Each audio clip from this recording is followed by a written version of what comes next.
শুধু মুসলমান বলে ভয়াবহ পরিস্থিতির শিকার রোহিঙ্গারা। কেন রোহিঙ্গারা ভয়াবহ পরিস্থিতির শিকার হচ্ছেন, এই বিষয়ে প্রধান উপদেষ্টা কেন বললেন, বিস্তারিত জানিয়ে দিব এই ভিডিওর মাধ্যমে। চলুন দর্শক বন্ধু জেনে নিই বিস্তারিত। প্রধান উপদেষ্টা ডাক্তার মোহাম্মদ ইউনূস বলেছেন, রোহিঙ্গা সম্প্রদায়ের দুরবস্থা বর্তমান সময়ে অন্যতম মানবিক সংকট। তারা শুধু মুসলমান বলে এই ভয়াবহ পরিস্থিতির শিকার এবং তাদের নাগরিকত্ব কেড়ে নেওয়া হয়েছে। কেন নাগরিকত্ব কেড়ে নেওয়া হয়েছে এই বিষয়ে জানতে আমাদের সাথেই থাকুন। সোমবার রাষ্ট্রীয় অতিথি ভবনে যমুনায় তুরস্কের একটি সংসদীয় প্রতিনিধি দলের সাক্ষাৎকারে সময় কথা বলেন তিনি। 5 সদস্যের ওই প্রতিনিধি দলের নেতৃত্ব দেন তুরস্ক বাংলাদেশের সংসদীয় মধ্য গ্রুপের সভাপতি এবং তুর্কি পার্লামেন্টের সদস্য আকিব ইলিমাস।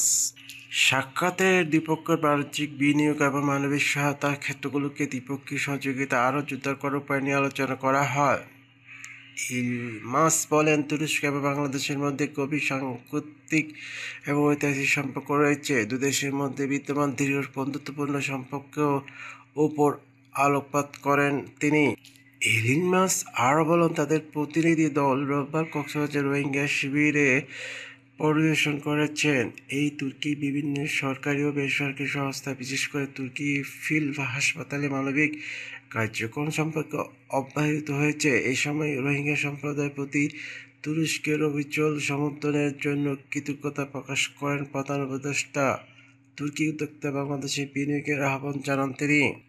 অধ্যাপক ইউনূস বলেন, 8 বছর ধরে আশ্রয় শিবিরে থাকা রোহিঙ্গা শিশুদের শিক্ষা ভবিষ্যৎ সুযোগ একেবারে সীমিত হয়ে পড়েছে। এ অবস্থায় হতাশা ও অস্থিতিশীলতার জন্ম দিতে পারে। প্রধান উপদেষ্টা তুরস্কের প্রেসিডেন্ট রিসেপ তাইয়িপ এরদোগান ও তার স্ত্রীকে বাংলাদেশের প্রতি তাদের অব্যাহত সহায়তা ও সংহতির জন্য আন্তরিক কৃতজ্ঞতা জানান। তিনি বলেন, বাংলাদেশ তুরস্কের সঙ্গে হাতে হাত রেখে উভয় দেশের জনগণের ভবিষ্যতের জন্য নতুন সম্ভাবনার উন্মোচিত হতে পারে।